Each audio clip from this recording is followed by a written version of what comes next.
lost in love somehow. Something in your kiss just told me my sometime is now. Everybody finds somebody someplace. There's no telling where love may appear. Something in my heart keeps saying my someplace is here. If I had it in my power, I'd arrange for every girl to have your charm. Then every minute, every hour, every boy would find what I found in your arms. Everybody lost somebody sometime. And although my dream was overdue, your love made it well worth waiting for someone like you.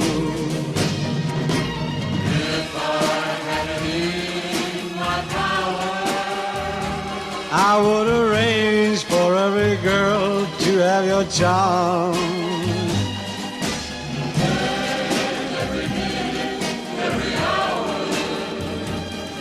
Every boy would find what I found in your arms. Everybody loves somebody sometime. And although my dream was overdue, your love made it well worth waiting for someone like you. everybody loves somebody sometime.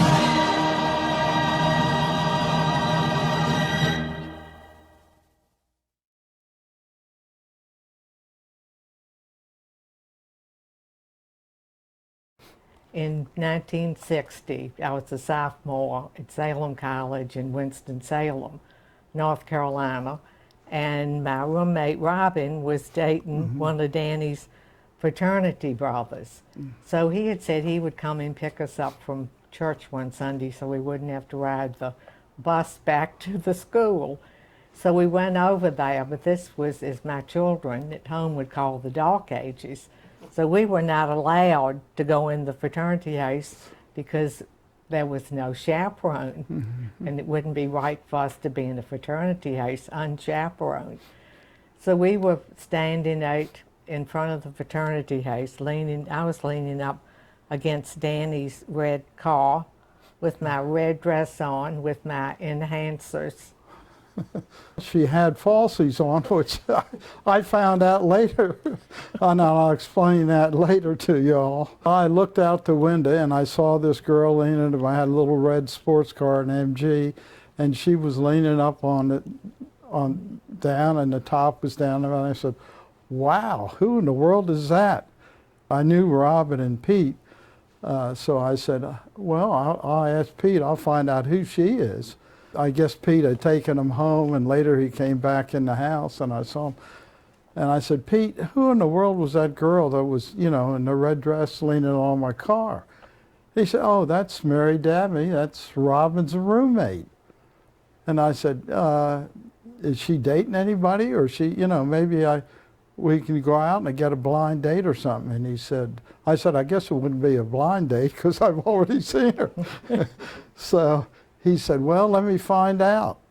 So went along a couple days, and then he came by and said, well, she's not, you can't date her this Saturday because we can't go out on a date. They're in Richmond, they're going to be in Richmond at Mary Dabney's parents' house. And I said, oh, okay. He said, do you want to ride up there with me because I'm going up to pick them up? And he said, it's about a 6-pack away. So I said, oh, okay, I'll go along. Well, I got in the car and we started up, and I thought to myself, wait a minute, I don't really know her. I've never talked to her. And now I'm going up there and I'm meeting her parents. I said, I don't know where she lives. I don't know anything about her. So, but when we got there, I was greatly surprised. Her parents welcomed us, you know, made you feel right at home. And they invited us for Sunday dinner. And her mother made old fashions for everybody. And I said, wow, that was really great. And she offered me another one and went in and I said, yeah, all right. And she went in the kitchen, and that's when Mary Dabney said, I went and followed her in there, and I said, Danny would like to have another drink. Your father has had enough drinks. I said, no, Mother, Danny, not Daddy, Danny. And we had that trouble, but he was really good. He never got my name mixed up. yeah. He's got a great sense of humor. My mother always thought you should laugh at least once during dinner. So from then on, and of course we rode back to school, and I got to know her pretty well. I talked to her. And then so we made a date for next Saturday, and we were going to the state park, Chimney Rock in North Carolina. So we went on a date, and she climbed the mountain with no problems. That was in my youth. And, you know, I said, wow. And, you know, we had a great time. And from then on out, it was history. And I guess it was a couple months later, I offered her my paternity pin, which in those days we would give her, we get, you know, a dozen roses, and then the whole fraternity would come over and serenade her. So that was probably our most memorable date. Standing, then it was my turn in the window. So he was she outside couldn't on come the out because it lawn. was after 9 o'clock or something. Right. And we, you know, we had the candles, and I gave the roses, and they sent her the roses up to her. And so that was, and then we, I guess And that was much more romantic than it was when we got to the proposal. The phone rang, and it was Danny, because he was in Delaware and I was in Richmond. So we talked a lot on the phone, and he said to me, you know, we've probably been dating 4 years. So I said, been 4 years? He said, yeah, and you know, I think we either ought to get married or stop dating. I said, oh, let's get married. There was no date in my mind. So I didn't do a really formal proposal, but I hadn't even bought a ring or anything else. So I went and bought a ring, and then I went down and talked to her father and asked for her hand in marriage. And I was going back, and then I didn't have the ring when I asked him, and then I was going to give her the ring. I said, be back next weekend, and I would give her the ring. Well, her family followed us because we went outside, and I was a little more formal. I was going to give her the ring, and of course everybody was watching. Through the window. Through the Windows windows. have played So- a big part in our relationship. And of course, before when I asked her to marry me, or I told her father, and he said, his only comment was, well, everything seems to be great, and I know you would take care of, but you're a damn Yankee. Her parents, you know, were real Southerners. So that's how we, you know, got engaged. And got married and have been married 58 years. I think the greatest thing was we had 2 children. That was the best gift. We talked about it, that, was yeah, with the having children. those 2 yeah. children. We have a son that graduated from Wake Forest, and got his master's at NC State. And then we have a daughter that graduated from University of Delaware and George Washington University. She has 4 boys, and our son has a total of 7. But not boys. We do have some 2 girls. She was a great mother she did a great job raising the children because I was at work most of the time. And she was the one that really put the kids in the right direction. And we both said we'd do it all again. Again.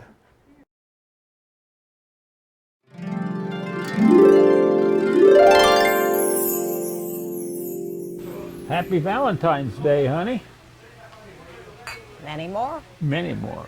In our favorite place, or one of our favorite places, the Avenue in Dublin.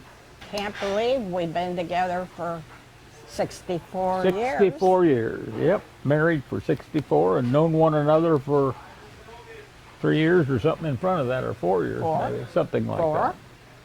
I actually met him the day I moved in. To Ohio State. That's right. It was his roommate that my dad asked to carry my trunk. And that was Help him load it up the chair, the up beginning. 3 flights of stairs for when she was moving in. Because I came from New Jersey. But we didn't get together right away. No, it took a. mean, we were good friends. Yes. We went to parties together as friends. I dated her roommate. And I had a for steady. freshman year or something, just as friends. And my roommate that carried the trunk up, kind of like her roommate. And so, like the sophomore year, he asked me, would I mind if he had a date with Mary, her roommate? And I said, no. Well, they're married today, still married, both live in New Jersey and Florida in the winter, Naples. And he was my ride. And back he was and forth. from Connecticut, and Gail and I kind of fused together after that, became good friends. She had other friends back on the East Coast that Well, I had to needed to be discussed. I had to go home and have a discussion, and before things could go on. Yeah. It was very difficult, that discussion.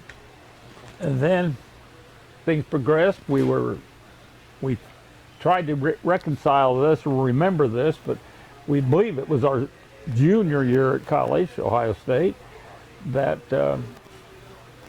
she was in the Greek system and so was I, and the tradition back then was for the fraternity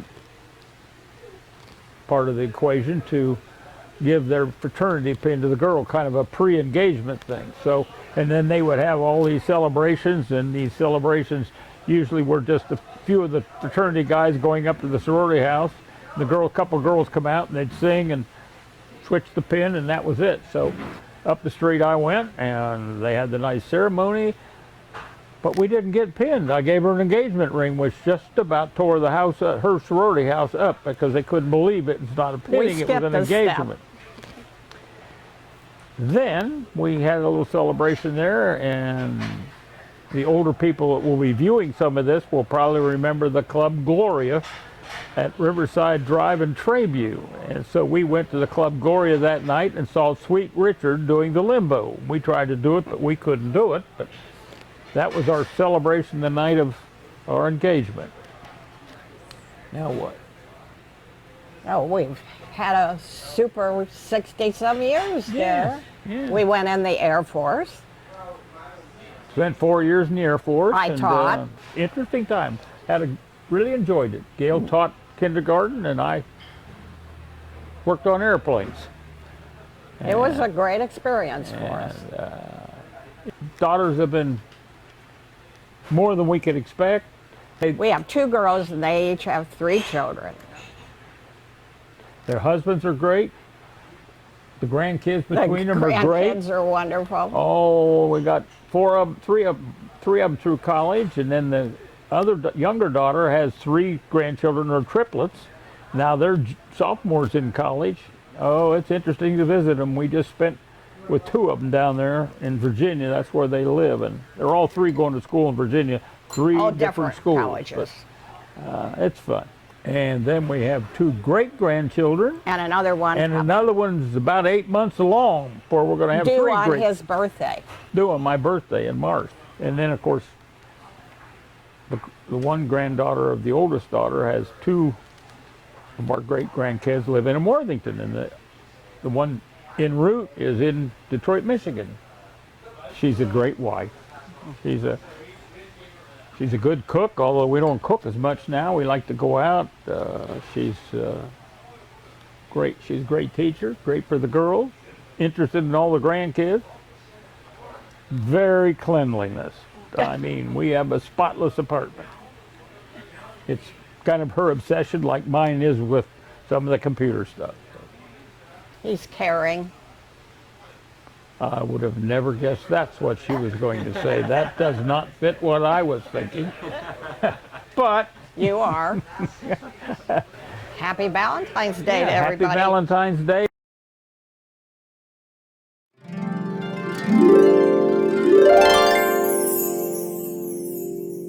We have been married 49 years, right? 49 years, yeah. In 2 months, and we're working on 50, and we're going to make it. Oh, sure. Do you remember when we met? When we met, I was the supervisor for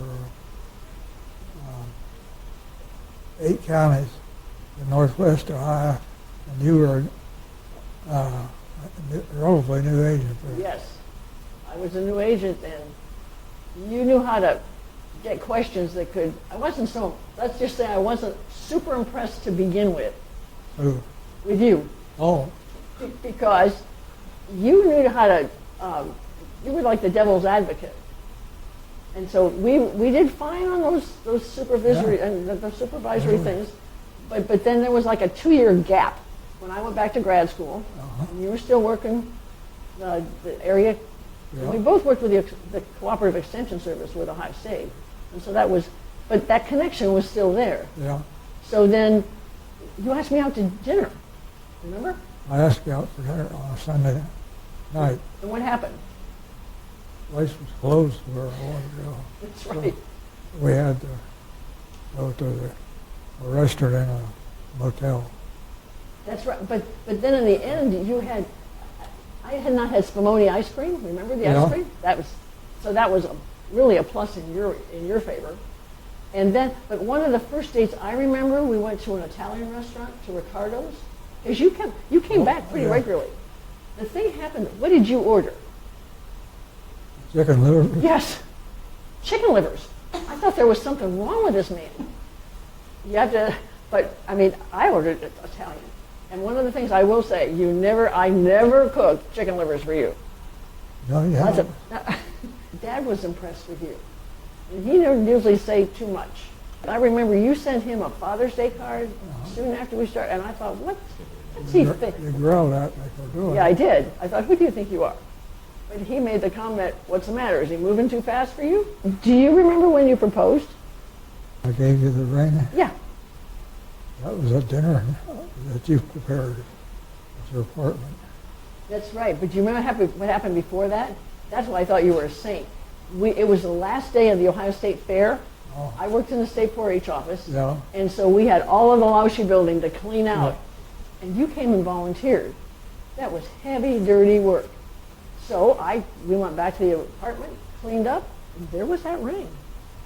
Do you remember, where did we go for our honeymoon? That was really a big deal for me because I hadn't flown much. But do you remember what happened? I have never been a light packer. What did I do? You had everything you could think of in your suitcase, and then the handle broke. That's right, and you still stuck with me. And you know, as we've traveled through the years, we often drove. Yeah. And I would make sure that you went to bed, and then I would go out and put more in the car. Because we left bright and early in the morning. I figured you didn't know that, but did you? Yeah. I figured. But the traveling was fun. We did a lot of traveling. Traveling, yeah. Uh-huh. The big thing, yeah, was Yeah, traveling. that was a lot of our, and Even after the children were born, we still did some traveling. we actually hit, our bucket list was 50 states, and we've been to all of them. And a lot of it was excuse. We had 2 great kids, and right now they're on opposite sides of the country, right? One's in Boston and one's in California. So it's where they've been has been a good excuse to do that. Yeah. I was thinking of gifts that you've given. One of the thing I always remember you never forgot cards. Always birthdays, Christmas, you always made the cake. Yeah. And it's a layer cake. Because if I make a layer cake, it slides apart.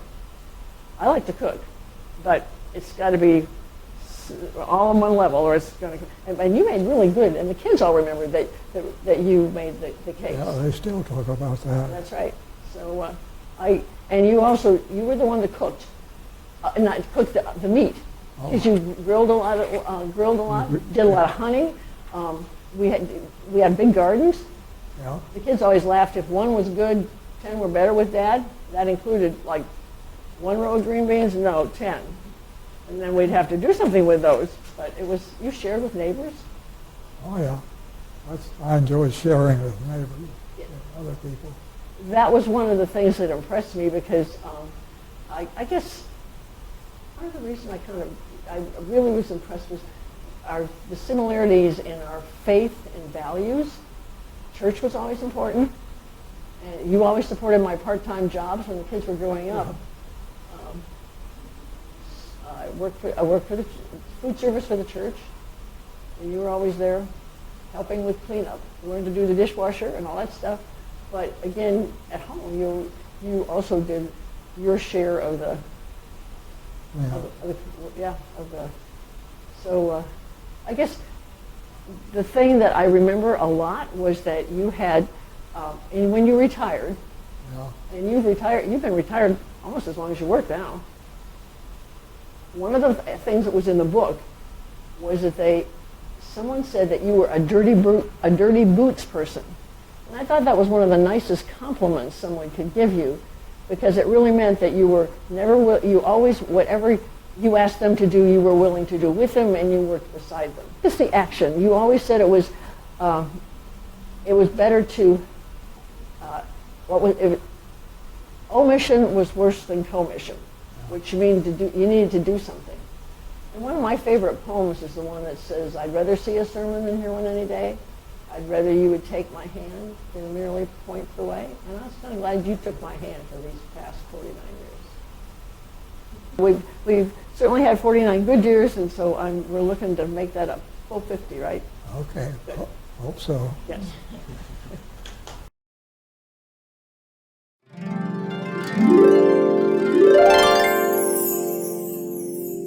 How long have we been married? 66 years and 7 months. Okay. A long time. In early January 1956, one of my roommates, whose name really was Joe Casanova, mentioned that he was getting married to a gal that he had gone to high school with and dated. Her name was Eleanor McMinn, but we all knew her as Toots. Joe asked me to be the wedding photographer because he knew that I had taken several weddings with a friend since I'd lived in Pittsburgh, and some before that as well. So on the 3rd of February, 1956, I went to the church in Donora, Pennsylvania, and took the required rehearsal pictures of the wedding. After the wedding, I also attended the rehearsal dinner. And at some point during the rehearsal dinner, I got very sleepy and tired of sitting there, and I decided to get up, go into the hall, try and get some fresh air and look around. Donna was already there, as it turns out, sitting on the floor in the hall with her back to the wall. And I had never met her before, but she was the maid of honor at the wedding.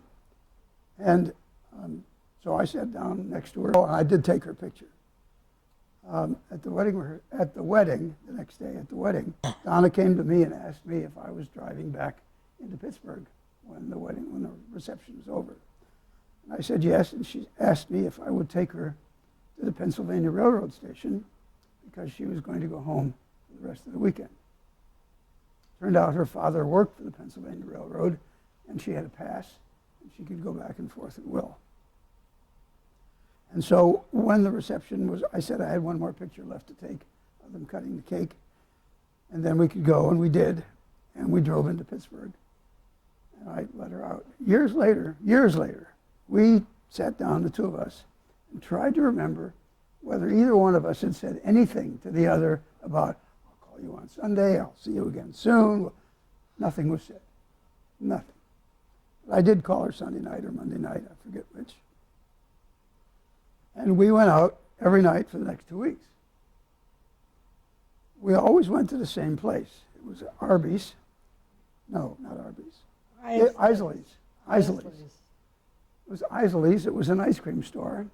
And Donna was very hungry for ice cream. The nurse's food wasn't the kind that she got excited about. And so almost every night we went to Isley's and got ice cream. I gained 10 pounds between the time we met and the time we got married. On the 18th of February, I was getting ready to leave town the next day on the 19th to fly to New York to attend a technical conference. And I was afraid of losing Donna in the process. And so I proposed. That was about 2 weeks after we had met. And she accepted, which was even better. So we were engaged, and we talked. She went home and talked to her parents, and I talked to mine, so on and so on. And she set the wedding date for the 16th of June, 1956. We were married in Altoona, Pennsylvania, and as I said, and I had asked Joe Casanova to be my best man, and he was, and Pete Carlson was there with his girlfriend, later to be his wife. It wasn't supposed to be. He wasn't supposed to be, that's right. He wasn't invited, but he invited himself. And we had a 3-day honeymoon in our apartment. And then Donna went back. Donna was in nurse's training at Western Pennsylvania Hospital in Pittsburgh. And I was in graduate school at Carnegie, what was called then Carnegie Tech, which is now Carnegie Mellon Institute. What I like best about him, his eyes. His eyes. How about you, Harry? Donna was wonderful. She worked very hard to take care of the boys in the house and meals and so on, and that allowed me to do research, which is what I was doing day and night, and to teach when I got the opportunity and so on. So it was a very wonderful opportunity for me and a wonderful marriage, since Donna did all the hard work. Our sons are very caring, which was a surprise to me. I knew that girls would be caring, but I didn't know about boys. We have 4 of them, and so it was a pleasant surprise to me when they began to take care of us and worry about us. Yeah. They're great guys. They are good guys. Very great. So They do take good care of us. yeah. So it's coming here has been very easy, except for Donna. We have a wonderful apartment here, and it's lovely. Only problem was that Donna got sick shortly after we arrived here and was in 3 hospitals, including the health center here, and was transferred into long-term care on the 21st of July of last year because she's unable to walk. And that's your job. Okay. And I go over and see her every morning, and we talk on the phone every night. And that's our story.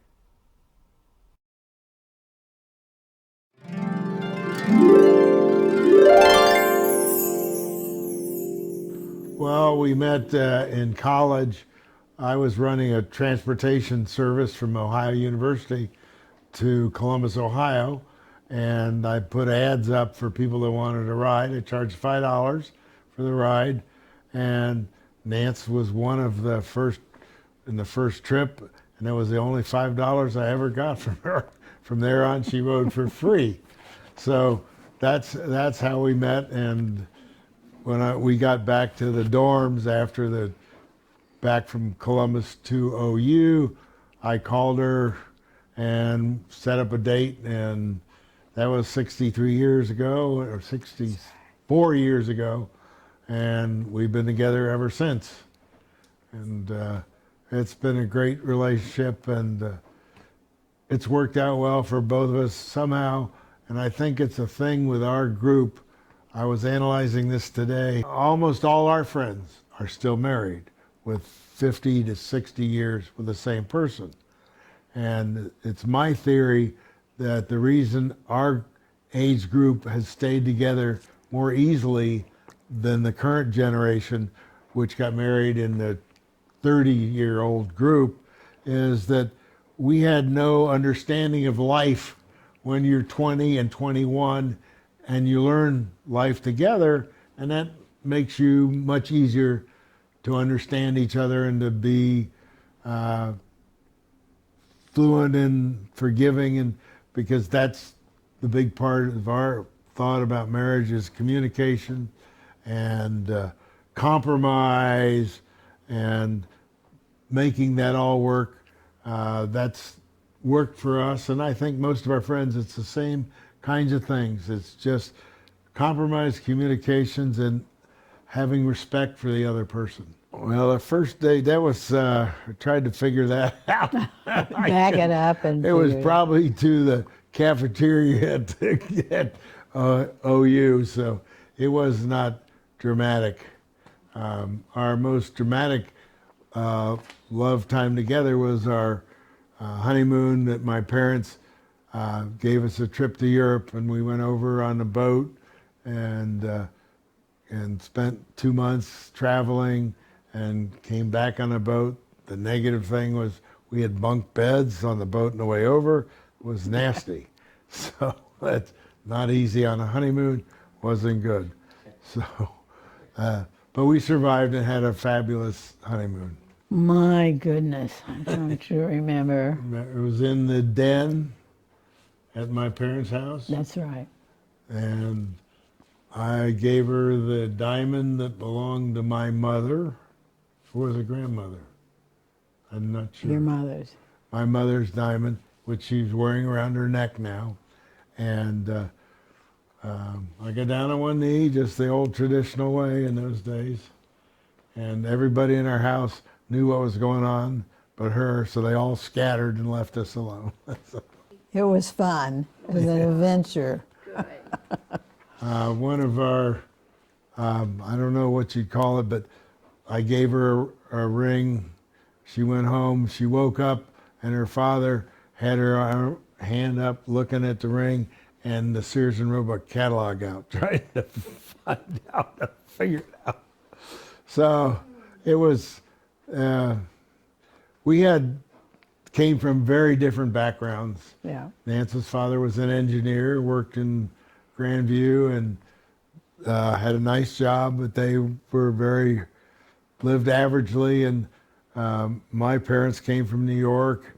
My grandparents all had huge, luxurious lifestyles. My grandmother's house, you'd go have dinner there, and the gals that would wait on you had white outfits or black outfits with white bibs, and she had a buzzer on the floor to call the help to come out and serve them. Then my other grandfather had a huge estate in Connecticut, and they had 300 acres and horses and farms, and he had a big house and 6-car garage, and pumped his own gas, and had a chauffeur, and had a house for the help. And so when we'd go visit, this was before Nancy, when we'd go visit there, I'd eat with a chauffeur. And that was because they didn't want kids in the, so, and then I'd go to her house, and her dad and I would work in the garage and build things. He was, liked working with tools, which I did also. So it was very different, but somehow we survived it. Right. We have, Well, there's 2 boys. Right. One is deceased, right. Bradley, and Carolyn is our daughter, and Jeff and Carolyn both have been really good when we were in the hospital. We were in 2 separate hospitals, and they were going back and forth. It was was a tough deal, but I think one of the things that they said that people cried. Now, I don't know if that's true or not, but I was in the hospital when she had her knee done. I had a heart issue. They were going to do a heart cath. Didn't work, so they sent me down to Ross Heart Hospital at the main OSU. She was out east at OSU East where they do orthopedics. So I'm there, she's there. She finally gets out of the hospital and they're bringing her over here to rehab. And I'm still in the hospital over at Ross.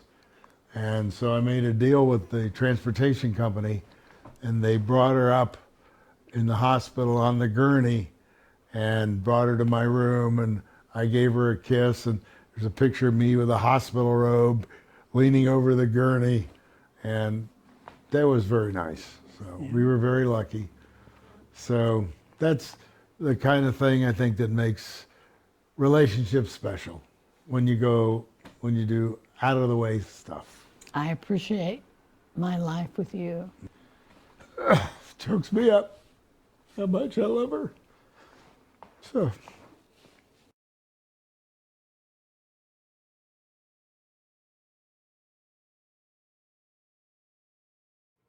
Everybody loves somebody sometime. Everybody falls in love somehow. Something in your kiss just told me